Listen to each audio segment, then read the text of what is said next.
الصلاة والسلام على رسول الكريم.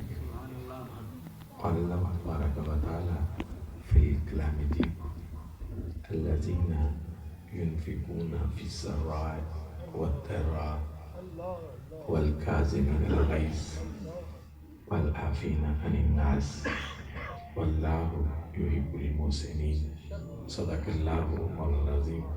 قال الله تعالى في شأن عباده: إن الله وملائكته يصلون على النبي يا أيها الذين آمنوا صلوا عليه وسلموا تسليما. صلى الله وسلم على سيدنا ومولانا محمد وبارك وسلم کی الصلاة والسلام عليك يا سيدي يا رسول الله وعلى آلك وأصحابك يا سيدي يا حبيب اللہ. پرم و صلاة میرے بزرگوں اور دوستوں، برادران اسلام، یاران طریقت اور بالخصوص غلامان وادی عزیز شریف، موری شریف، جتنے بھی میرے آقا صلی اللہ علیہ وسلم کے غلام اس مذہب میں تشریف لائے، سب کو مرحبا کہتے ہیں. اللہ کریم سب کا آنا، مل بیٹھنا عظیم بات میں قبول و منظور فرمائے. ماہ مبارک رمضان مبارک اپنی مبارک ساتھیں لوگوں کو نوازتے ہوئے اس جہاں سے پھر رخصت ہو گیا. دعا کریں کہ مالک جس طرح ماہ مبارک میں ہمیں سجدوں کی توفیق عطا فرمائے، قرآن کی تلاوت کی توفیق عطا فرمائے، اسی طرح بقیہ ایام میں بھی اللہ تبارک و تعالی اس طرح ہمیں توفیق عطا فرمائے رکھے. آپ کے سامنے میں نے ایک قرآن مجید کی چھوٹی سی آیت کا حصہ تلاوت کیا. اللہ کریم نے اس آیت کے حصے میں متقین کی صفات کو بیان فرمایا کہ متقین کون ہیں، ان کی صفات کیا ہیں. دیگر تو بہت ساری باتیں ہیں، اس کے اندر وہ لوگ جو اعلیٰ مقام پہ فائز ہوتے ہیں، اللہ فرماتا ہے ان کے اندر یہ 4 خوبیاں پائی جاتی ہیں. ہم تو بہت خوش نصیب ہیں کہ اللہ کریم نے جو شاہکار عظیم، جو راہبر، جو ہادی ہمیں عطا فرمایا. بہت ساری چیزیں اللہ نے ہمیں وہاں دیکھنے کا شرف بخشا، اور وہ عظیم ہستی تاجدار وادی عزیز شریف، حضور محبوب ملت، حضور محبوب المشائخ. ہم اکثر صرف اس طرح دیکھتے ہیں کہ آپ سٹیج پہ آتے ہیں چلے جاتے ہیں، لیکن جو قریب ہوتے ہیں وہ بہت ساری چیزیں دیکھتے ہیں اور فیض یاب ہوتے ہیں. اللہ ہمیں بھی فیض یاب ہونے کی توفیق عطا فرمائے. اچھا، وہ خوبیاں کیا تھیں؟ فرمایا اللہ کے بندے وہ ہوتے ہیں نیک، متقین. صرف نماز نہیں، وہ تو پڑھتے ہی ہیں، صرف روزہ نہیں. فرمایا الذین ينفقون فی السراء والضراء. اللہ کے بندے تو وہ ہوتے ہیں وہ خوشحال ہوں پھر بھی اللہ کی راہ میں مال کو خرچ کرتے ہیں، اور اگر تنگ دستی آ جائے تو پھر بھی وہ اللہ کی راہ میں مال کو خرچ کرتے ہیں. کون؟ متقین لوگ، نیک لوگ، صالحین لوگ. صرف یہ نہ سمجھنا کہ صرف نماز پڑھنے والے متقی ہوتے ہیں، نیک ہوتے ہیں. اللہ فرماتا ہے نہیں، یہ تو ہیں، لیکن ان کے ساتھ ساتھ ان کے اندر یہ صفات بھی پائی جاتی ہیں کہ حالات اچھے ہوں پھر بھی اللہ کی راہ میں مال خرچ کرتے ہیں. اور بعض دفعہ حالات اچھے نہیں ہوتے، ٹائٹ ہو جاتے ہیں. فرمایا اللہ کے بندے وہ ہوتے ہیں حالات ٹائٹ بھی ہو پھر بھی وہ اللہ کی راہ پہ خرچ کرتے رہتے ہیں. دوسرا معنی مفسرین کرام نے یہ بیان فرمایا کہ وہ صحت مند ہوں پھر بھی خرچ کرتے ہیں، اور کبھی بیمار ہو جائیں تو پھر بھی وہ اللہ کی راہ پہ خرچ کرتے رہتے ہیں. آپ دیکھتے ہیں کہ بعض دفعہ بندہ صحت مند ہو تو خرچ نہیں کرتا، جب بیمار ہوتا ہے نا پھر وہ صدقہ کرتا ہے، خیرات کرتا ہے، اللہ اس کو بھی قبول کرتا ہے. لیکن پھر متقی وہ ہوتے ہیں وہ صحت مند ہو پھر بھی خرچ کرتے ہیں. یہ نہیں ہے کہ بیماریاں ہیں تو خرچ کرتے ہیں. آپ دیکھتے ہیں لوگوں کو وہ جانور ذبح کر دیتے ہیں کہ ان کے گھر میں بیماری ہے، تکلیف ہے، پریشانی ہے. اللہ فرماتا ہے نہیں، وہ خوش ہوں پھر بھی خرچ کرتے ہیں، وہ غمگین ہوں پھر بھی خرچ کرتے ہیں. اور جسے پاک حضرت ابو ہریرہ رضی اللہ جسے پاک کے راوی ہیں کہ اللہ فرماتا ہے بڑی پیاری بات کہ خرچ کرو تم پہ خرچ کیا جائے گا. خرچ کرو تم پہ خرچ کیا جائے گا. اور میں نے ابتدا میں ایک بات کی، اکثر تو جاننے والے لوگ ہیں کہ ہم نے وہ چیزیں جو حضور محبوب المشائخ کے پاس جا کر دیکھی، وہ چیزیں اللہ نے ان کے اندر رکھی ہیں.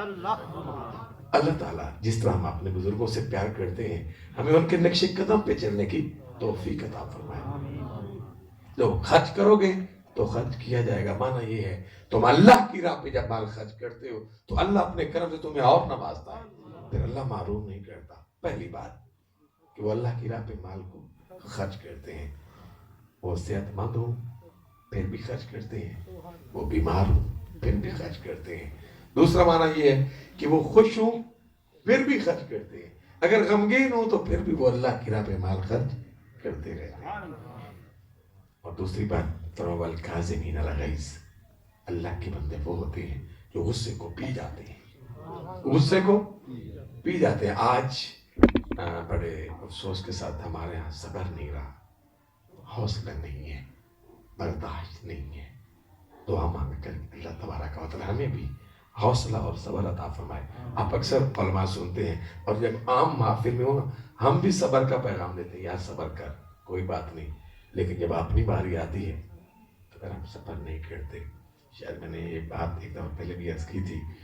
ایک دفعہ اسلام آباد کی سرزمین پہ ہمارے ساتھ ایک دوست تھے, وہ پڑھتے تھے قائد اعظم یونیورسٹی میں, ایک اچھے گھرانے کے تھے. اچھے گھرانے مراد دنیا دار لوگ, ان کے گھروں میں بڑے بڑے پودے تھے, کوئی انسپیکٹر صاحب, ایک کرنل صاحب, ایک PIA میں آفیسر تھے.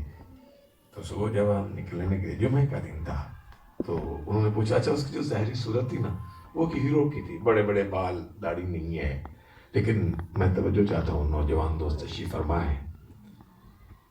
اس نے پوچھا کیا پروگرام ہے, تو ہم نے کہا ہم تو بورڈ شریف حاضری دیں گے اور نماز جمعہ ادا کریں گے.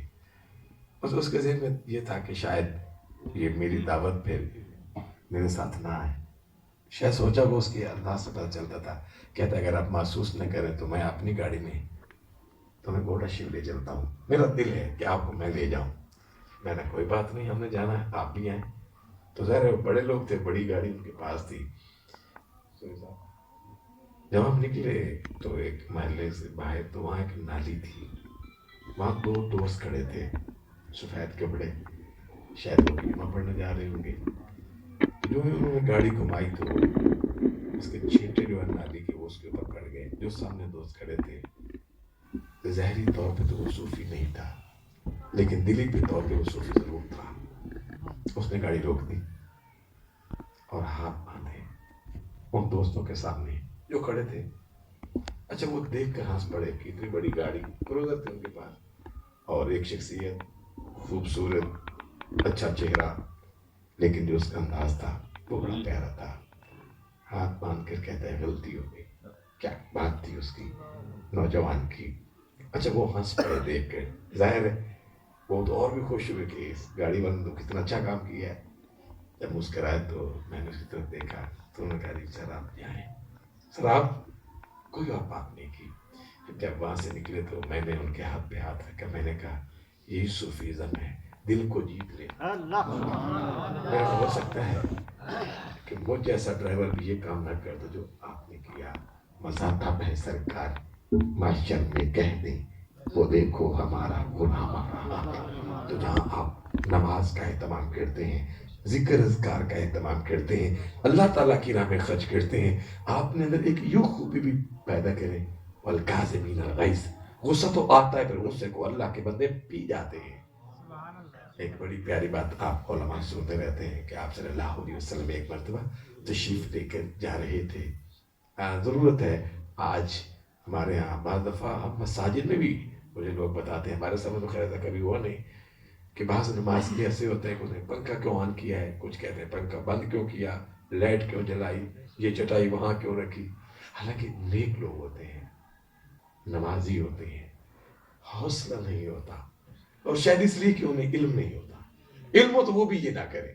وہ جو جھگڑا کرتے ہیں مسجدوں میں, بعض دفعہ بزرگ ہوتے ہیں, پکے نمازی ہوتے ہیں, مؤذن ہوتے ہیں, اذان دینے والے ہوتے ہیں, نماز پڑھنے والے ہوتے ہیں, لیکن چھوٹی چھوٹی بات پر وہ بھی غصہ کر رہے ہوتے ہیں, یہ کیوں کیا, وہ کیوں کیا. لیکن جب پتہ چلتا کہ یہ دین شان والا ہے, اگر اس طریقے پہ چلتے ہیں تو بہت سارے ہمارے معاملات ویسے ہی حل ہو جاتے ہیں. اگر آج یہ صبر کا دامن ہم تھام لیں, بہت ساری چیزیں, بہت ساری مشکلیں ویسے ہی حل ہو جاتی ہیں. ہاں آج صبر کا فقدان ہے, اس کی مین وجہ دین سے دوری, اور شاید ساتھ یہ بھی ہو سکتا ہے آخرت پہ یقین کا نہ ہونا. پتہ نہیں کون مرے گا اٹھے گا کب اٹھیں گے. آج ہماری یہ خواہش ہوتی کہ جو میں چاہتا ہوں آج ہی ہو جائے، لیکن جو صبر کرتے ہیں رب انہیں بڑا پھل عطا کرتا ہے. اور یہ صبر جو ہے نا دین میں ایک بڑا مقام ہے. صبر دین میں ایک بہت بڑا مقام ہے. اور آپ اگر سنتے ہیں اور پڑھیں قرآن مجید، ان کی زندگی تو ایوب علیہ السلام، حضرت ابراہیم علیہ السلام، نواسہ رسول، امام علی مقام حضرت امام حسین علیہ السلام، ان کے کتنے بڑے پروسیس تھے. غلبت سعد رضی اللہ عنہ ایک دفعہ آپ صلی اللہ علیہ وسلم کی بارگاہ میں حاضر تھی. عرض کرتے یا رسول اللہ صلی اللہ علیہ وسلم، سب سے سخت آزمائش کن لوگوں کی ہوتی ہے؟ سخت آزمائش بڑے پروسیس پہ کون سے لوگ ہیں؟ تو آپ صلی اللہ علیہ وسلم فرمائے انبیاء کرام. سب سے مشکل، سب سے ٹف ٹائم کن کو ملتا ہے؟ انبیاء کرام کو. حضرت صاحب رضی اللہ عنہ عرض کرتے ہیں یا رسول اللہ صلی اللہ علیہ وسلم، پھر آپ فرمائے درجہ بدرجہ، پھر امتحان آزمائش کٹھن مراحل درجہ بدرجہ ہوتے ہیں. یعنی ایمان مضبوط ہوگا تو امتحان سخت ہوگا، ایمان کمزور ہوگا تو آزمائش بھی نرم ہوگی، نارمل ہوگی، کمزور ہوگی. اور یہاں تک ہم نے پڑھا کہ وہ لوگ جو صبر کرتے رہتے ہیں وہ مجرم ہوتے ہیں، گناہگار ہوتے ہیں. ایک دن ایسا آتا ہے وہ زمین پہ چلتے ہیں لیکن گناہوں سے پاک ہوتے ہیں. اللہ اتنا انہیں اجر عطا کرتا ہے. فرمایا اللہ کے بندے وہ ہوتے ہیں ایک تو وہ اللہ کی راہ پہ خرچ کرتے ہیں، خوشحالی میں بھی اور تنگ دستی میں بھی. دوسرا کمال کیا ہوتا ہے؟ والکاظمین الغیظ، وہ غصے کو پی جاتے ہیں، کنٹرول. تو جو بات عرض کرنا چاہتا تھا، میری بات سمجھ آ رہی ہے؟ سبحان اللہ. کہ آپ صلی اللہ علیہ وسلم تشریف لے کر جا رہے تھے اور آپ کے کندھے پہ ایک نجرانی چادر سرخ دھاری دار اور اس کے وہ سخت موٹے موٹے کھردرے کنارے تھے. ایک کوئی دیہاتی پیڑو آیا، اس کی بھی ایک خواہش تھی کہ مجھے مال ملے. اس نے آ کر آپ سب جب چل رہے تھے چادر کو کھینچا. جو ہی چادر کو کھینچا تو اس کے وہ کھردرے کونے تھے تو آپ صلی اللہ علیہ وسلم کے کندھے مبارک پر اس کے نشان پڑ گئے. جب آپ صلی اللہ علیہ وسلم نے اس کی طرف دیکھا نا تو آپ مسکرا پڑے. ہے امام الانبیاء، ہے محبوب خدا. اس کا یہ عمل اچھا نہیں تھا، جانتا نہیں ہوگا نا، دیہاتی بھی تھا. تو جب آپ نے دیکھا تو مسکرائے. عرض کرتا ہے جو مال اللہ کا مال غنیمت جو ہے میرا حصہ مجھے عطا کرے.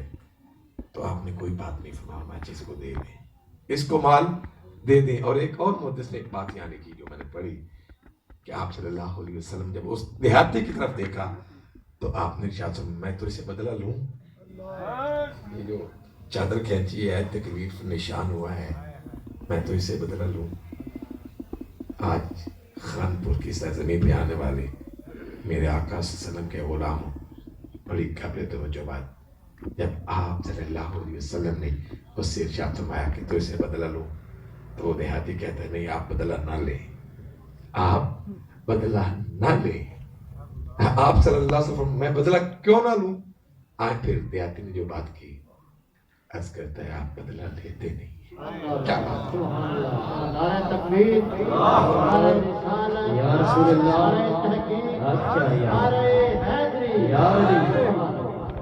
عرض کرتا ہے یا رسول اللہ صلی اللہ علیہ وسلم دراصل آپ بدلہ لیتے نہیں ہیں. یہ تو وہ بھی جانتا تھا. اور آج ہم اگر غور کریں بھائی بھائی کے ساتھ، بیٹا باپ کے ساتھ کیوں لڑ رہا ہے تو پھر بھول گئے نا. آج غفلت کی چادر اوڑھ لی، اس لیے بستی مسلمانوں کا مقدر بنتی جا رہی ہے.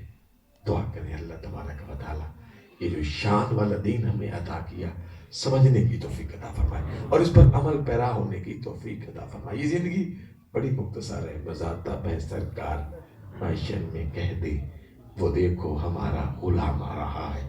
تو آپ تو ایسے بھی اچھے لوگ ہیں، صاحب نسبت ہے، تاج سجائے ہوئے، جہاں بھی نسبت، مرکز تو ایک ہے. تاج پہننے کا مقصد صرف یہ نہیں تھا کہ میں بیت ہوں، مرید ہوں. اصل مقصد یہ تھا کہ ہم بھی اپنے شیوخ کے نقش قدم پہ چلیں. جس طرح نماز پڑھتے ہیں ہماری جبینیں بھی جھکیں، جس طرح ذکر کرتے ہیں ہم بھی ذکر کریں، ہمارے اندر بھی برداشت کی پاور ہو تاکہ ہم بھی سرخرو ہوں، کامیاب ہوں. فرمایا اللہ کے بندے وہ ہوتے ہیں والکاظمین الغیظ. غصہ تو آتا ہے، یہ نہیں کہ غصہ نہیں تھا، غصہ آتا ہے پر غصے کو پی جاتے ہیں. والعافین عن الناس، تیسری خوبی فرمایا اللہ کے بندے وہ ہوتے ہیں وہ معاف کر دیتے ہیں۔ کیا کر دیتے ہیں؟ معاف کر دیتے ہیں۔ کوئی آپ کے پاس چل کر آتا ہے، غلطی ہو گئی، معافی کا طلبگار ہوتا ہے، معاف کر دیں، اللہ بھی راضی ہوگا، اللہ کا محبوب بھی راضی ہوگا۔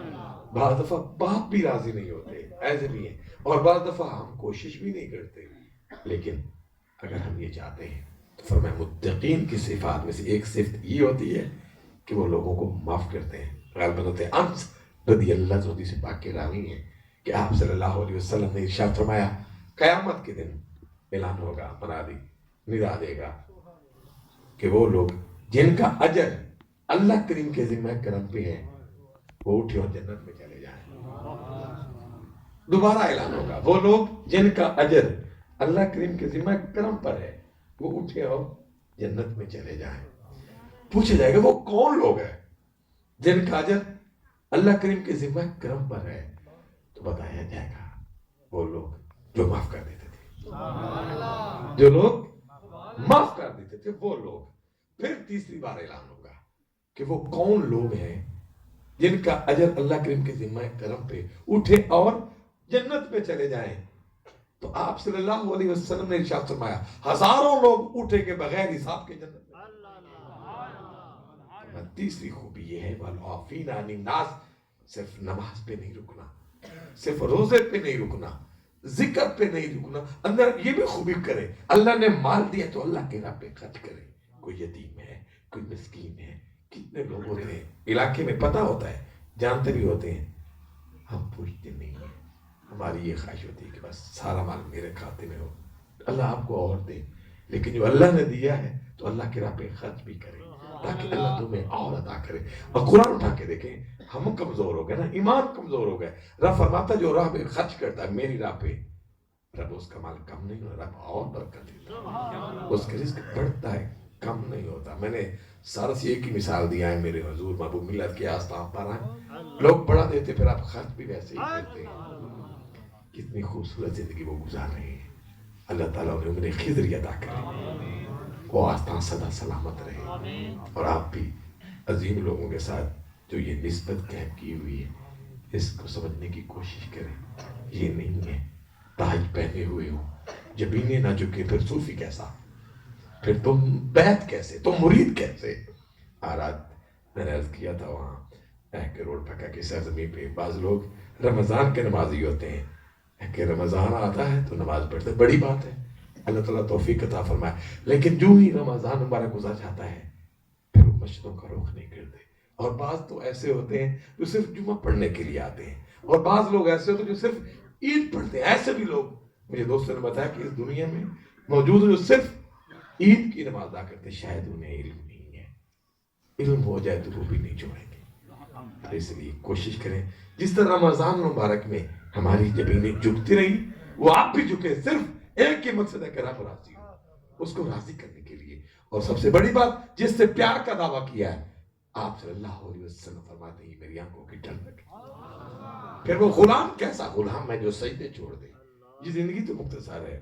پنجابی شاعر نے بڑی پیاری بات کی کہ جس گل لئی سانو رب کلیا وہ کرنا یاد نہ رہیا، جس گل لئی سانو رب کلیا وہ کرنا یاد نہ رہیا، اسی پੈ گئے جتن دے چکراں وچ سانا ہرنا یاد نہ رہیا، تے ساری عمر سیف ادھارج گزری تے بھرنا یاد نہ رہیا، فانی دنیا وچ یہ دل لایا سانو مرنا یاد نہ رہیا، اسی پہ گئے جتن دے چکراں وچ تے سان ہرنا یاد نہ رہیا، تے جس گل لئی سانو رب کلیا وہ کرنا یاد نہ رہیا۔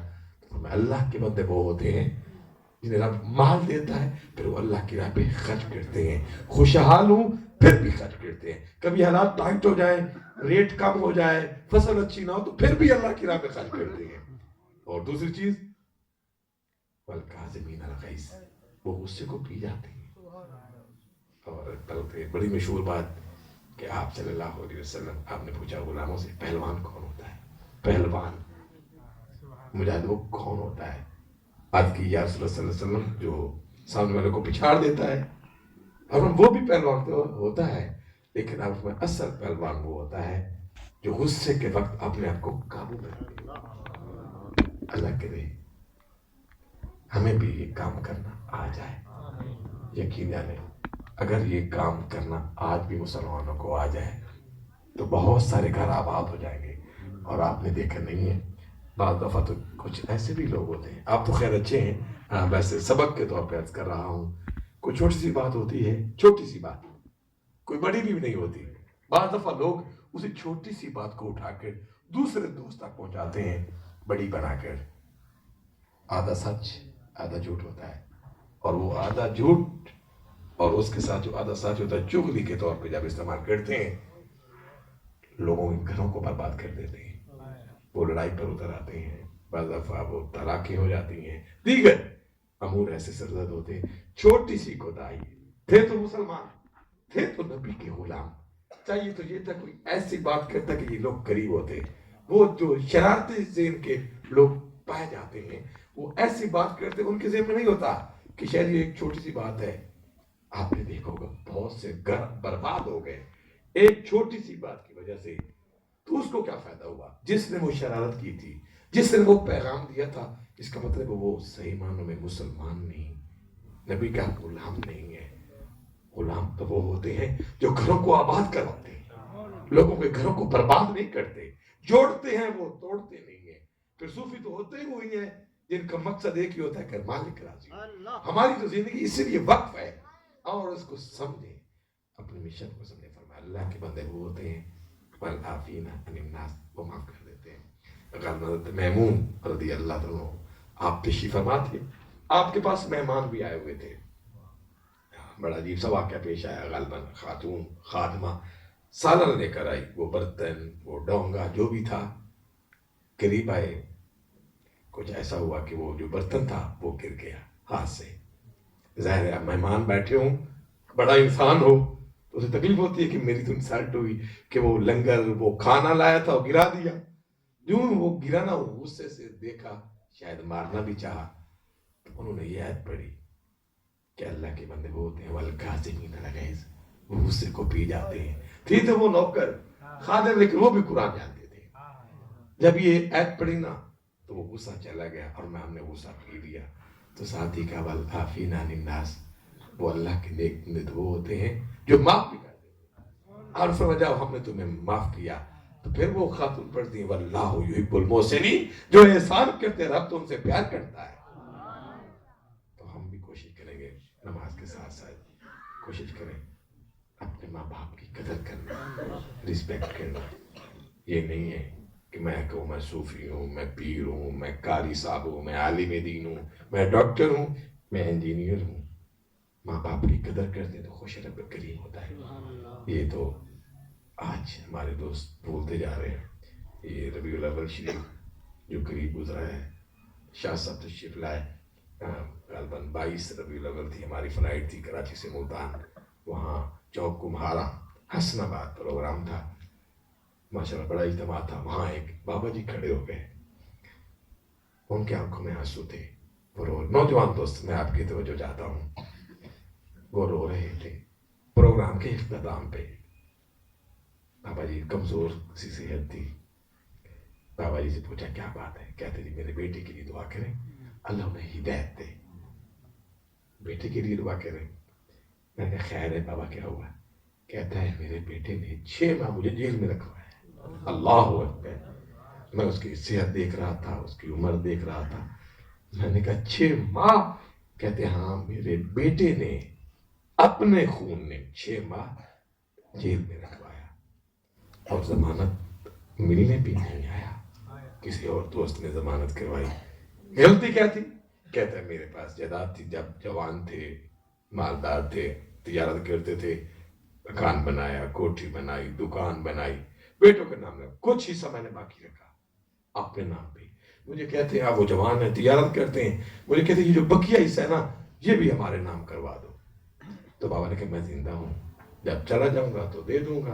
انہوں نے کہا نہیں, بس انہوں نے کہا میں پولیس سے اٹھوا لیا, جیل میں ڈال دیا. لیکن بابا جی کے آنسو تھم نہیں رہے تھے. بابا جی کو ایک بات میں نے ضرور کی کہ اگر وہ جانتے ہوتے کہ ماں باپ کیا ہیں, وہ اپنا خون دے سکتے تھے, کبھی جیل میں آپ کو نہ ڈلوا دے. وہ کیسی اولاد ہے